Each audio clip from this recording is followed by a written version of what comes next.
I remember my dad liked folk music, Simon and Garfunkel, Joan Baez, Dave Brubeck. Dad listened to lots of math, jazz, and like Benny Goodman. Sure. Did not like rock and roll. The only rock album he ever bought was Dire Straits. Ah, interesting. My mom would always go, it's just all boom, boom, boom.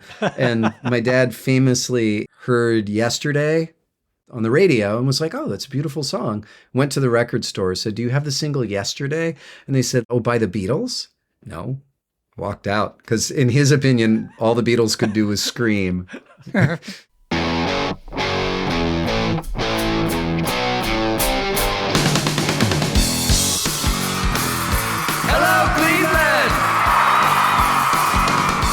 Turn your speakers up to 11 because it's time for Too Much Effing Perspective, the podcast that asks musicians and entertainers to relive their most Spinal Tap moments when nothing goes right and everything gets kind of weird.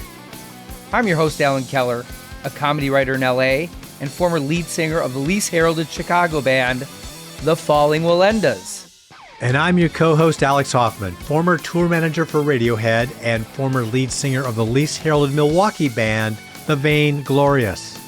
Our guest today is from the band Toad the Wet Sprocket, who put out the hit songs Walk on the Ocean, All I Want, and Fall Down, lead singer Glen Phillips. Glen tells us about appearing at a record store in a town where pinball machines were illegal, staying at a hotel that was so hygienic even the doorknobs had condoms, and being upstaged by Weird Al Yankovic at a Ben Folds concert. So without further ado, let's go to the TMEP show. It really puts perspective on things, though, doesn't it? Not too much. There's too much yeah, effing perspective now. Alex, band names are like surnames. You have one shot at it, and if you fail, you're stuck with it the rest of your life, like Benedict Cumberbatch, Engelbert Humperdinck, or Newt Gingrich. You know, I've had some good band names in my life and some that weren't so good. I always liked The Falling Wallendas, which was a name that was based on a famous high-wire circus act, The Flying Wallendas, which had a very high mortality rate. They did indeed, but always liked that band name. Thank you. And I also had a band which my pal and roommate at the time, Andy Commissar, coined Women's Liberace, which landed on some Rolling Stone magazine list for best new band name back in like 1992. Yeah, that's a clever one as well. And I gotta admit it, I like your band name. I think The Vainglorious was pretty damn good. Thanks, old chum. Yeah, I mean, I literally have to thank Merriam-Webster. I was just looking through the dictionary for interesting words and saw the word vainglory and then vainglorious. I'd never heard those words before or read them or anything, but I just thought they looked cool, sounded cool, and there you go. But as you note, band names are very important because they really have to be memorable, and at some level, they have to accurately describe the band like you would the brand for any product. And thinking about this, a few that I have liked over time include Bachman Turner Overdrive and The Killers. I think those both sound kind of tough and signal music with power. Boy Genius is funny because it's ironic for a band that's all women. And of course, the Rolling Stones and Radiohead were inspired by songs and artists that they admired. Radiohead being really on the nose from the song Radiohead from Talking Heads.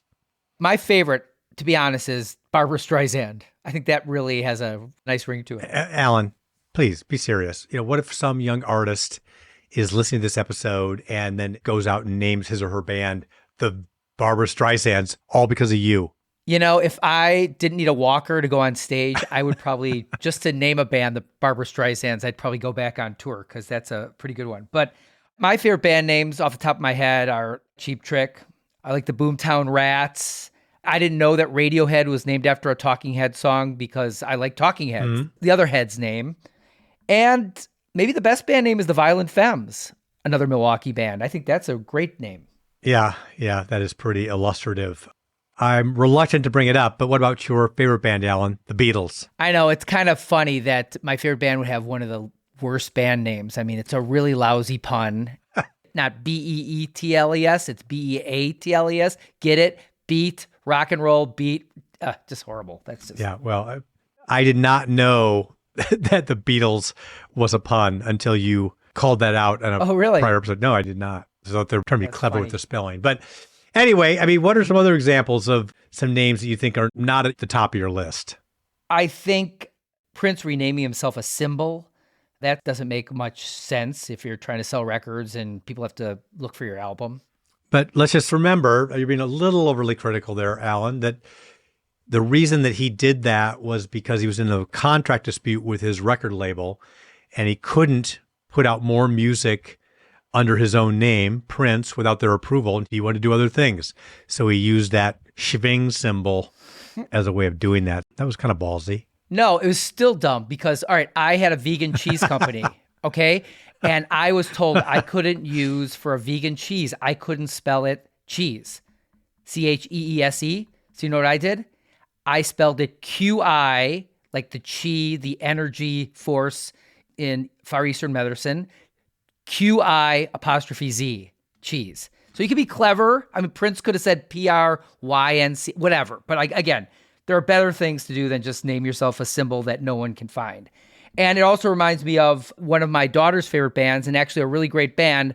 They just renamed themselves the @ symbol. I mean, again, why? That's silly. Yeah, that's tough. Hard to look that one up. It reminds me of, there's two clothing brands I really like. I used to have these shoes. The brand name was Medium. So if you want to look them up on the internet, you had to look up medium shoes. So you got every medium size shoe in the world, which is, of course, quite voluminous. And also I have these cardigans I love that the brand name is Cardigan. Again, silly. It is a little silly, but I mean, as our listeners know by now, some of your favorite brands are Fruit of the Loom and Izod. You like that. You like that. Oh, funny. That's really funny. Well, look, the truth of the matter is that our guest today, Glen Phillips from the band Toe the Wet Sprocket, has kind of a name that's on the margins as well. You know, they did name themselves that. And it was supposed to be temporary, but I guess to their credit, they based it on an obscure Monty Python sketch, which is kind of cool. But like human names, once it's down on paper, and especially once it's on the front of an album cover, you're stuck. That's absolutely true. And again, I understand it's a Monty Python turn, but still, great band, not so great name. Well, better than the other way around, I suppose. Yes. So let's get to Glen to tell us that story and many others for himself. But first, a short break. And now a guy who sends out a text every Friday to a bunch of songwriting friends, and they have a week to write a song based on that prompt. Maybe he'll invite me to that. That's kind of cool. Toe the Wet Sprockets, Glen Phillips. Hey, Glen, thanks for joining us today. Let's jump right into it. What's your favorite scene in the movie This Is Spinal Tap? My favorite element, which is not necessarily Sure. a scene, is herpes. They always have the same cold sore at the same time. And I love that. Every scene where it's just like, oh, it's here now. It's here now. It's always in the same place. It's always at the same time. And it just makes me so happy. So the cold sore, It's a good one. I'd say next to the cold sore, Artie Fufkin. Artie Fufkin. There's something about that in store that just feels very real. And I'm assuming it's the thing every musician says is like, for all the rock and roll movies ever made, the only one that every single scene feels real is Spinal Tap. It's fantastic. I was a tour manager and I was out with this band, The Samples. Mm-hmm. And we went to a record store and there were actually a few people there, you know, a small number, and they signed CD covers and that kind of thing. But within 15 minutes, the people that had come to see them, they had all had their moment. So I turned to the radio station person who had brought us there and said, well, I think, you know, it feels like we've done our job. Let's get going. And he said, sorry, you guys actually have to stay here for another 45 minutes. We committed to an hour of you guys. And I'm like, you got to be kidding me. There's no one here. What are we supposed to do? Well, I was absolutely livid and began to do my tour managing thing of trying to quickly problem solve. But this was a real kerfuffle. So that scene has definitely resonated with me as well. Yeah, we have definitely had the weird in stores. I think our best was getting, we turned it into the cover of like an acoustic EP. We were in Schaumburg, Illinois, and it was apparently a record store that previously had trouble. They'd been doing a Tommy, you know, it was like Tommy's 10th anniversary or something, 20th anniversary. And they had a pinball machine in the window, and it's such a conservative town that the cops had to come in and make sure that the pinball machine was disabled and unplayable. Oh, because it was goodness. considered a gambling machine there still. Oh, my It's still goodness. illegal to have fucking pinball in Schaumburg. And Wow. we hadn't apparently filed paperwork for a public performance or something. It was in store, and they came in and they brought in all the cops and like shutting it down like it was, I don't know, some speakeasy. It felt theatrical, like they were making a point. You can't break the law here. By order of the mayor of Schaumburg, in-store canceled. Crazy.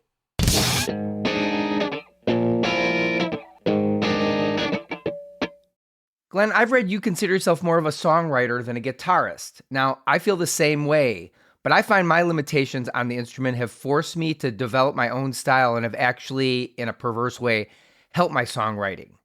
Have you found that to be true in your career? I don't know. It gave me an excuse not to practice. And then I started practicing, and then I was actually at Sean Watkins from Nickel Creek's house, and they had this old glass top table, but it had a thick metal rim.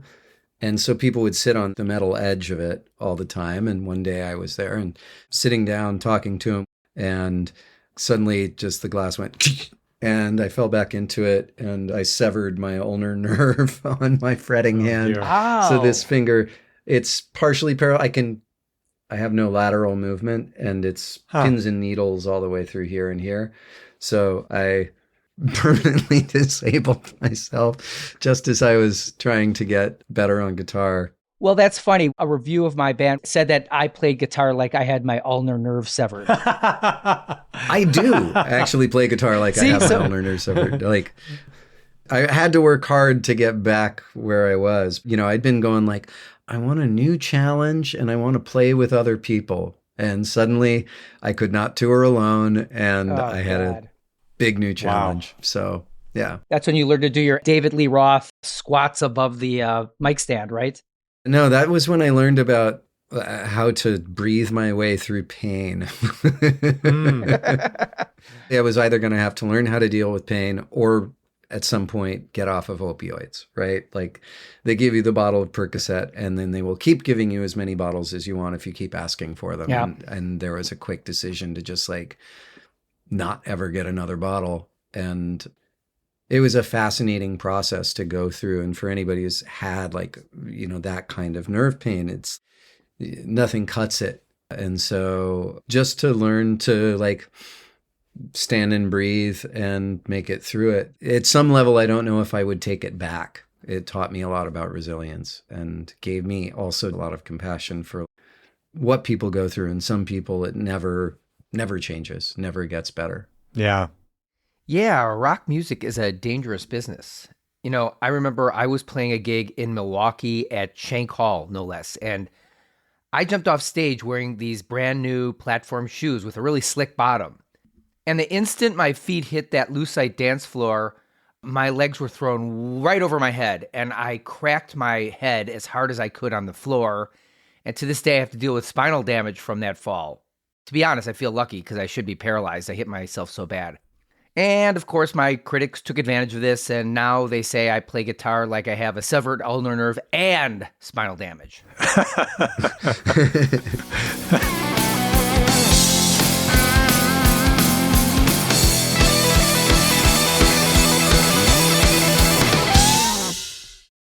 was playing a bar in Pittsburgh, second floor place, and driving myself on tour, and I ate this huge bag of spicy Utz potato chips on the way. Oh dear. And it did something to my gut. And I used to go commando all the time. I don't know why. I never used to wear underwear. And Because it's sexy. yeah. So You and Robert Plant. I did that. And this was back at the time. It was like MapQuest days. There's a period of touring where it wasn't the Thomas Guide anymore, right? It wasn't the Atlas. Right. Where it's like, I'm just going to print 30 pages of stay on 95, stay on 95, stay on 95, continue on 95. And MapQuest instructions. It's the internet. So I got to this place and just right before going on stage, farted and was like, ooh. And this was possibly one of my very first solo tours post Toad. Farted and went backstage and checked, and I was like covered in this oily brown film. So I was like, oh crap. Wiped myself off, did the best I could, went out and played the show, just clenched, broke a string like 10 songs in, ran backstage, wiped myself off again because I was still leaking whatever it was. Oh my goodness. And then that night, I had 3 encores that night. Oh. Whoa. And every time I would run back, go to the bathroom, wipe myself off to the point where I had a skid mark like down the back of my pants. And people just kept saying, I don't know what you were going through. And there was so much emotion in it. 3 encores, 3 fucking encores. Because I was just like, I was so feeling it. And luckily, my friend Ben Meisel was at medical school at that time. And I stayed at his place. He had a spare pair of jeans. We washed those jeans 3 times as well. The stain would not come out. And so I left the jeans behind. I took the gifted jeans and I came home and I bought underwear. That's why you always print out 2 set lists. Because one you can ram right up the old kadoosh and save yourself a lot of trouble. The thing that I'm proud of that night, though, is nobody knew except my friend Ben. I had no tour manager. There was nobody else. I kept my back to the stage the entire night. People really wanted to talk after. It was a dark bar. I just kept against the side, like, wow, skidded past, like, kept out of view, and somehow avoided, I believe, and if there's anyone out there in podcast land listening who did notice, but I think I got through that whole thing undetected. That to us is like an archetypal Spinal Tap moment. Yes. Right? Something that was not that funny when it happened, but is really funny to tell 20 years later. Well, there was a period where there was some gastric distress with one of the, members, and there would be like a signal, and that was my cue to play an acoustic solo song. Acoustic solo, and then everybody come back, everything's fine. That is among the best and most graphic of the stories we've gotten to date. I'm so glad. We've had several, and from surprising quarters, whether it was from Corin Tucker and Kerry Brownstein from Slater-Kinney to our friends in Drive-By Truckers and others. We just got enough of these things that we actually could put together a full episode focused on these kinds of stories. I think the truth is everyone has a butt. There is that. And when you have to perform, you're eating uncontrolled food in strange environments, your body is in travel mode, shit will happen. Literally. Hey, it happened to Elton John, right? So. Did it? There's some interview that our bass player loves quoting where it's like, so what's the most embarrassing moment that's ever happened to you on stage? And he goes, oh, I shot myself. Yeah. There you go.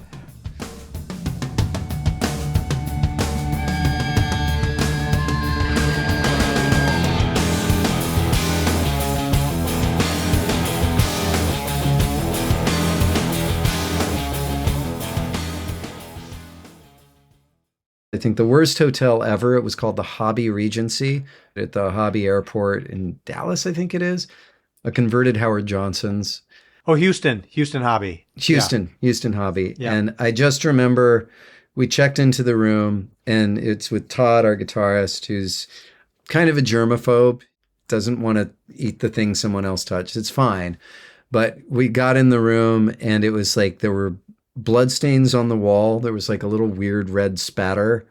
And then he went to get out of the room and there had been like a used condom placed over the doorknob. You don't want to get pregnant from a doorknob. It was a little gross. So that's not the best one. Well, hold on. Let's pause on hotels for a second here. Yes. Because I do think when you're on tour, a lot of times you can show up at a hotel in the middle of the night. Mm-hmm. The tour bus pulls in the parking lot. People file in. Some people sleep on the bus, whatever. But it can be kind of just even getting into a hotel can be a bit of a chaotic scene with a band. And there's all the logistics around that. I remember, this is a really like low key story, but I've always chuckled about it. I was on tour with Radiohead, and again, everything was analog, right? The tour book was on paper. Every day I did a daily fact sheet with kind of like what we're doing the next day, what the interviews were, hotel information, phone numbers, all this kind of stuff. And these guys had their girlfriends calling them from the UK once they were in their hotel rooms. That was a big deal for them. They were really looking forward to those calls. Yeah. And I remember we stayed, I think it was, did you say you stayed in a Howard Johnson's? Was that what you mentioned? Well, it was called the Hobby Regency, which Okay, it was a dilapidated former Howard Johnson's. So that's redundant. There's a thing about kind of the more dilapidated the hotel is, the fancier the name will be, right? Hobby Regency. You know, it's yeah, exactly. we also stayed in a place once. It wasn't the fancier name, but it was the Hilltop Inn, which was a dilapidated Hilton. It was terrible. And instead of making a new sign or anything, they just replaced the N on Hilton with a sheet that had a P on it. So Hilltop, they turned the N into a P and just left it there. The place was a wreck. With Radiohead, it was a simple thing, but unfortunately, on the daily fact sheet, I put the fax machine number instead of the main number for the hotel. So I heard Tom York complaining to the other band members. He didn't blame me, and I didn't take the blame, but I heard him say his girlfriend Rachel keeps calling and she keeps getting the engaged tone. Yeah. And I didn't want to say, sorry, Tom, that was my fuck up, so that I could get yelled at. I just quickly turned around and walked the other way. Yeah. Smart. Very good. Smart. Yeah. Yeah. But yeah, lots of bad, nasty hotels. I mean, the lucky thing is I've been touring since '89, never brought home bed bugs, never had, I've had noisy places. I've never had like the weird sex in the next room, like crazy sound things. I've just had some gross rooms, but that's about the size of it, you know? So,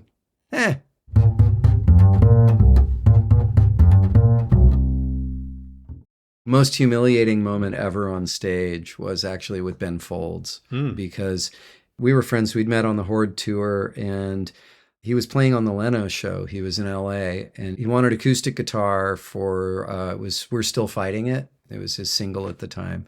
We're still fighting it. I love that song. Fighting. It's a great song. It's a great So I song. came and played rhythm guitar for him, which was a huge honor. It was really fun. Then he's like, hey, I'm playing the show tonight in LA. Can you stay? And it's the single, so we'll do it for the encore. So just come up. We're just doing the one encore and come right up and play it with us. I'm like, awesome. Love to.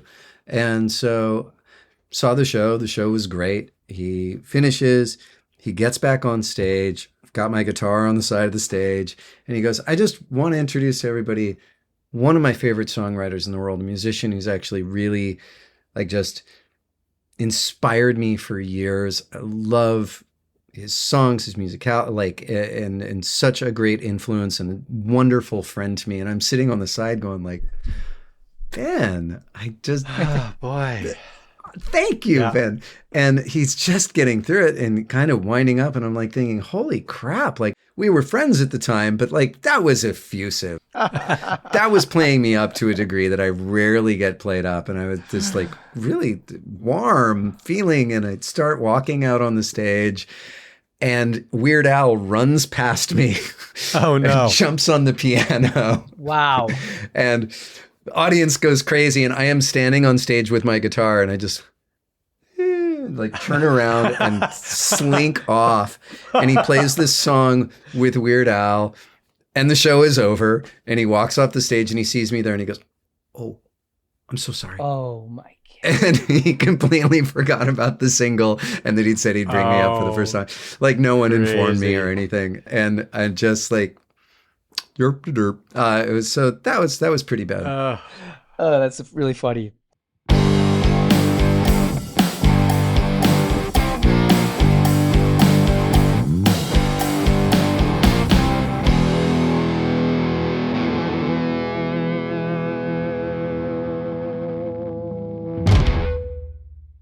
I want to bring up the similarity in experience and see if we can get a unique Spinal Tap moment out of this. Glen and I are Jewish, and we come from Jewish parents who were singularly not musical, right? Well, my mother was the Jewish one. My father was not. Got it. He was more Buddhism, Sufism. He had his kind of own thing going. He took me to Zen classes. Mom got me a bar mitzvah. They were science nerds. And he was quasi-musical. He was kind of a mediocre guitarist and saxophone player. He had an awful sounding C sax, and she was utterly tone deaf. She's completely non-musical. So, And she's a Jewish mother, right? And there's a certain reality to the Jewish mother stereotype. My mother, she lives with me now. She's 96. I've been taking care of her. And I was an advertising copywriter for 5 years, and my band got signed, and I quit my job. And within the first year, I was just freelancing. I was doubling my money. And it's like 30 years later, and she still brings up, don't you wish you didn't quit that job? I'm like, no. yeah. I will say my mother, there is that thing of, success is determined by certain external markers, right? It's the, whatever it is, second, third generation Fear, Jewish. security. It's like, yeah, her dad was a doctor. She got a PhD in chemistry. Our family was pre-Holocaust. It was more of the pogroms. We got kicked out of Ukraine back in the day by the Cossacks. So there's that idea of keep your wealth in your brain. You get your education, you get your knowledge. They can take all your stuff, and they will, but you got that, and that's the one thing they can't take away from you, right? And so those degrees, that recognition is really important. I mean, I was 18 when we got signed, and I did kind of assume that we would get dropped in a couple years, like every band does, and I'd have a little story, and it was fine. I was 18. I'd already done 2 years of college. Like, I could go back, She asked me every single time I saw her when I was going back to school, without fail, every single time, up until the moment I handed her a gold record. Isn't that something? But also, that was the thing. It's like diploma. Gold, okay, this is a job. I don't think she ever asked me again. That was it. So you validated yourself. Yeah, but it needed that validation in the form of the Right. gold plaque for her to stop asking me that question. She cared. She wanted to make sure I was safe and taken care of. It's their love, but they express their love in a different way. They want security for you over everything else. Jewish mothers love by worrying.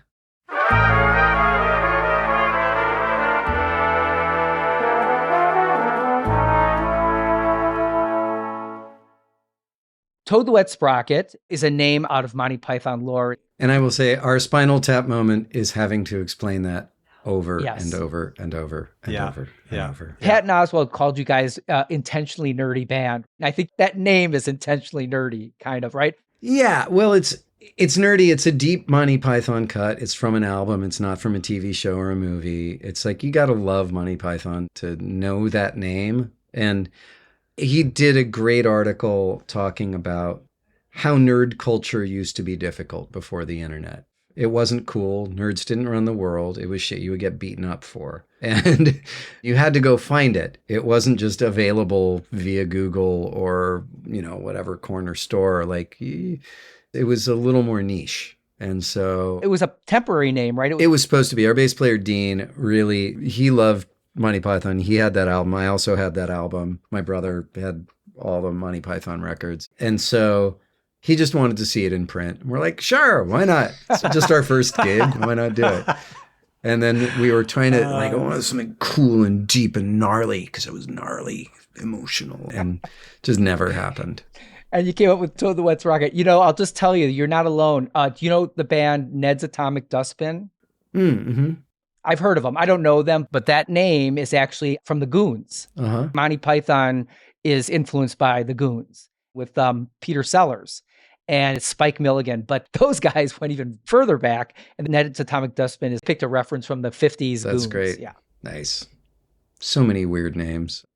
My wife and I were heading home and what was the band? Milky Chance. It's a good song too. Good band. But I keep thinking I want to see the whiteboard of all their possible names. Yeah.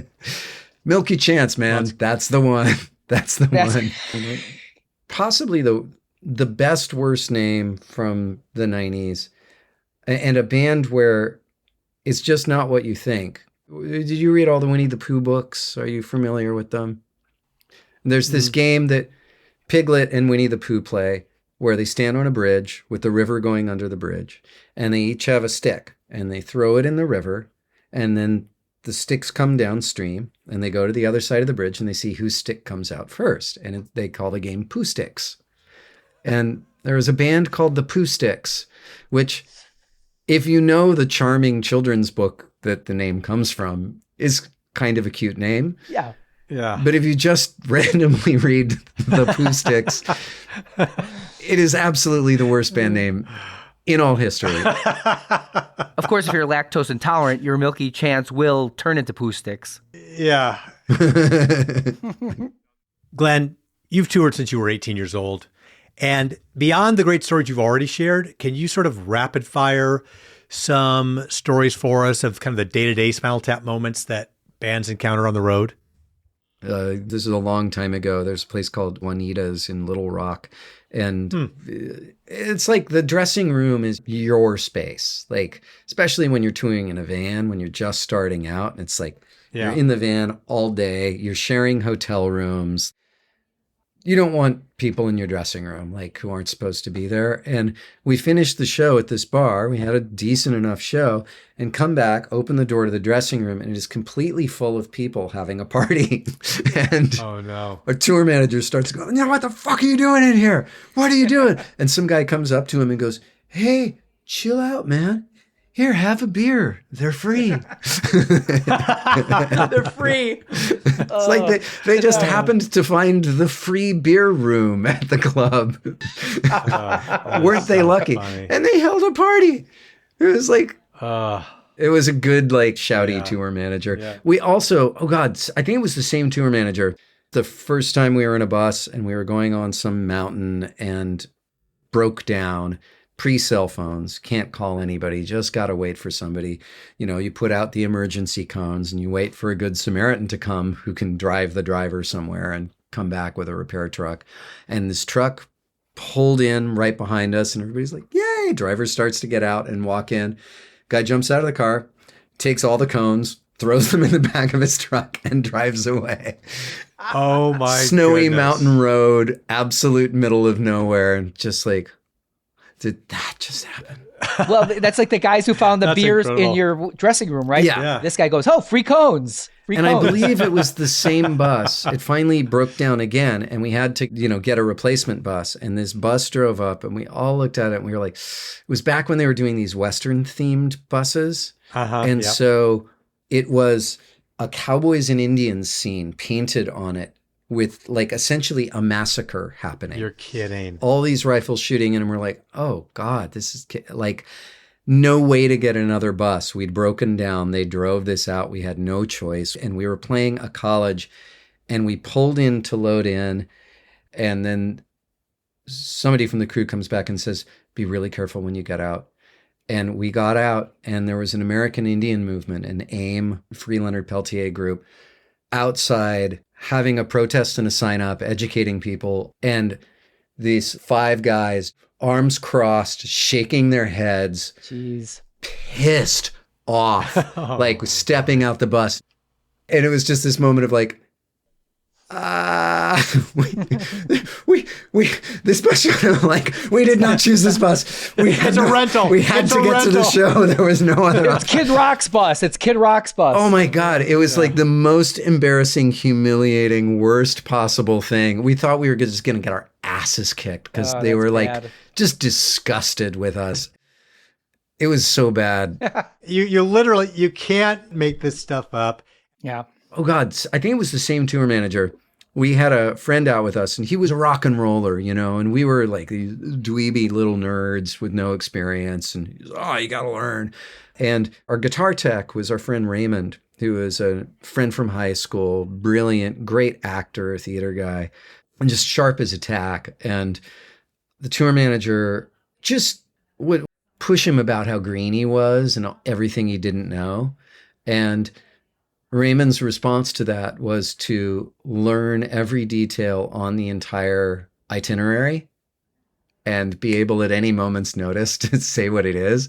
And so it just got to the point where, because this guy was going, "You don't know shit about anything," and he would go, "Yeah, we'll get to the hotel on Thursday," and Raymond would go, "Ramada Inn, 258 Main Street." And like, he would give the phone number and the address, have all the load times, all the phone numbers, every contact's name, just out of spite, memorized every single word in the itinerary. It was one of the most beautiful acts of intellectual revenge I have ever seen. Wow. I could see that just totally getting under that guy's skin. Oh, it was great.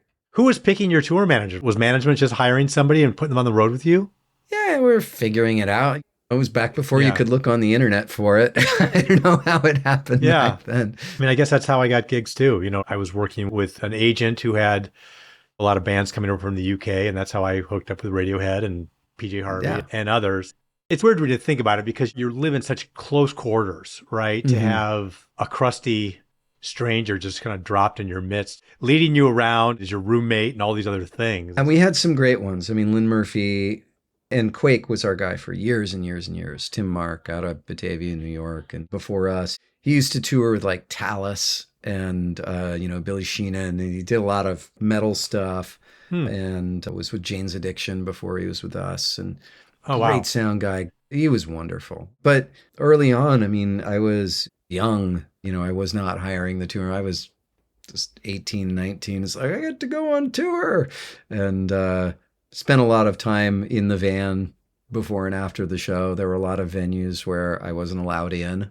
And so I would get escorted to the stage and then escorted back to the van. And I just got a flashlight and read and, There was one point Billy Corgan from the Smashing Pumpkins called me at home because he was interviewing me as a possible tour manager candidate. So there were a couple of situations where I had a little bit of vetting by the band before I showed up. There were others where I just met them at the airport first time. So anyway.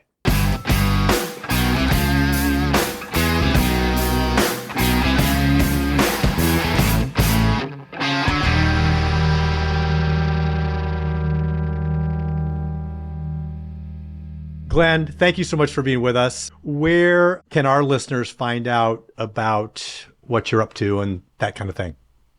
Well, there's glenphillips.com and there's toadthewetsprocket.com. We're going to be out October, a little bit of November with Bare Naked Ladies. Taking a little break and we're back around next late spring, summer, doing it again. And Glenn, can you say the name of the other members of the band? Because we often have people go, who was that? Like we had Paul McCartney on, he kept referring to this guy named John, and our listeners were like, John, who the hell's John, right? So can you just name the guys in the band? Yeah, Todd Nichols and Dean Dinning and Randy Gus, formerly. Super. Well, this has been really fun. Thank you for your great stories. Yeah, really good. I'm glad I could give you your worst poop story yet. We're going to wipe it off as we're done.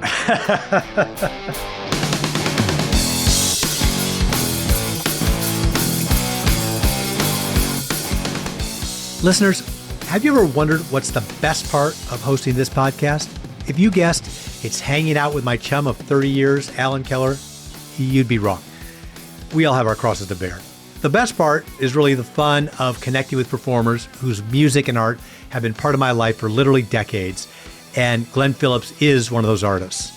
Toad's album, Fear, was brought home by my brother and roommate Chris at a time when I was languishing between concert tours, and in the words of Peter Yarrow's melancholy song, Torn Between Two Lovers, I was torn between two lovers, feeling like a fool. It was an odd and awkward moment in my life, and some of the lesser-known songs on Fear, including Pray Your Gods, and especially I Will Not Take These Things for Granted, really spoke to me. They still do. So it was a joy to hear Glen's stories, including his epic Spinal Tap moments about the experiences that shaped him and his songwriting. It all makes a bit more sense now. Thank you, Glen. Thanks also to Phil Einson and Rachel Webb at 7S Management for helping us to set up this conversation. Too Much Effing Perspective is a Milwaukee Talkies original. Our editor is Gretchen Kilby. Our music composer is J.K. Harrison. Please follow us on Instagram at TMEP Show. Visit our website at tmepshow.com to sign up for our mailing list and find our other episodes featuring rock stars, comedians, and entertainment luminaries whose bizarro stories we enjoy and we think you will too on Apple Podcasts, Spotify, YouTube, or wherever you listen. Although it would be as great as having armadillos in our trousers, this podcast is not affiliated with This Is Spinal Tap, and no person or entity connected with the film has sponsored or endorsed its content. The podcast is not affiliated, sponsored, or licensed by Authorized Spinal Tap LLC or Century of Progress Productions.